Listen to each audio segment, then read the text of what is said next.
అమెరికాలో ఉన్నోళ్ళతో మనం ఇప్పుడు మాట్లాడామనుకోండి, మనకిక్కడ పగలైనప్పుడు వాళ్ళకు 6, 7 గంటలు తేడా ఉంటది. కొన్ని చోట్ల 10 గంటలు తేడా ఉంటది. అట్లా ఉంటది. బ్రిటన్‌లో ఉన్నోళ్ళతో తేడా చూస్తే ఒక 5, 6 గంటలు తేడాను, 3:30 గంటలు దుబాయ్ ఓళ్ళతో ఇట్లాగుంటది. కాకపోతే ఇదంతా తెలిసి కూడా కావాలని వివేకానంద రెడ్డిని చంపింది గుడ్డ మీద గొడ్డలితో నేనే చంపానని చెప్పినటువంటోడు దస్తగిరి. కారణం ఏంటి అంటే, ఆ తీసుకెళ్ళినటువంటి గంగిరెడ్డి అక్కడ ఏయో డాక్యుమెంట్లు అడిగాడు. ఆ డాక్యుమెంట్లు ఎక్కడున్నాయో చెప్పకపోతే కొట్టాం, చంపబోతుంటే ఆ కాగితాలు ఎక్కడున్నాయో చెప్పాడు. ఆ కాగితాలు చూసుకొని కన్ఫర్మ్ చేశాక చంపేయమన్నాడు. అప్పుడు నేనే గొడ్డలేసానని దస్తగిరి స్వయంగా చెప్పాడు. ఆ కాగితాలేంటో ఈ రోజు వరకు బయటికి రానీలా.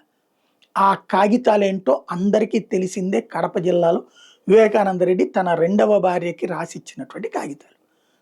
అది లాక్కుంటే ఎవడికి ప్రయోజనం?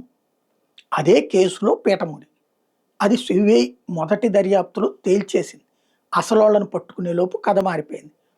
తర్వాత వివేకానంద రెడ్డిని చంపింది అవినాష్ రెడ్డి, చంపించింది జగన్మోహన్ రెడ్డి అన్నటువంటి కోణం ఇప్పటికి కూడా బాబాయిని చంపించాడు, బాబాయిని చంపించేశాడంటూ జగన్ని మాట్లాడేటటువంటి తెలుగుదేశం నాయకుల ఉద్దేశం ఏంటి? వివేకానంద రెడ్డి జగన్ కంటే గొప్పోడు, జగన్ దగ్గర నుంచి పార్టీ లాగేసుకుంటాడేమో అని భయపడిపోయి చంపించేశాడు లాంటి మాట.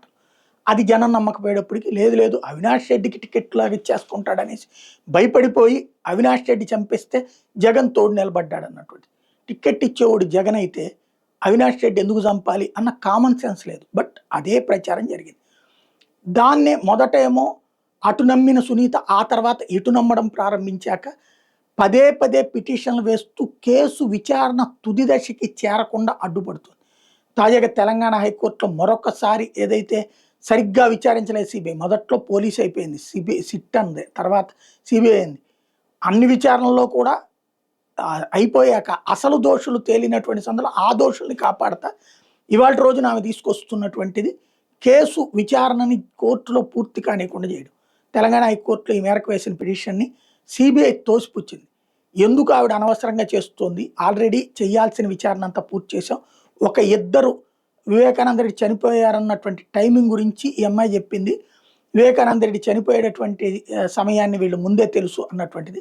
మేము అది ఫోరెన్సిక్లో చెక్ చేపిస్తే అది విదేశీ స్టాండర్డ్ టైంలో ఉంది, 5:30 గంటలు తేడా ఉందంటే వాళ్ళు పొద్దున పూట్ల మెసేజ్ రిప్లై ఇచ్చుకుంటే రాత్రి పూట్లని ఈమె అట్రిబ్యూట్ చేస్తోంది.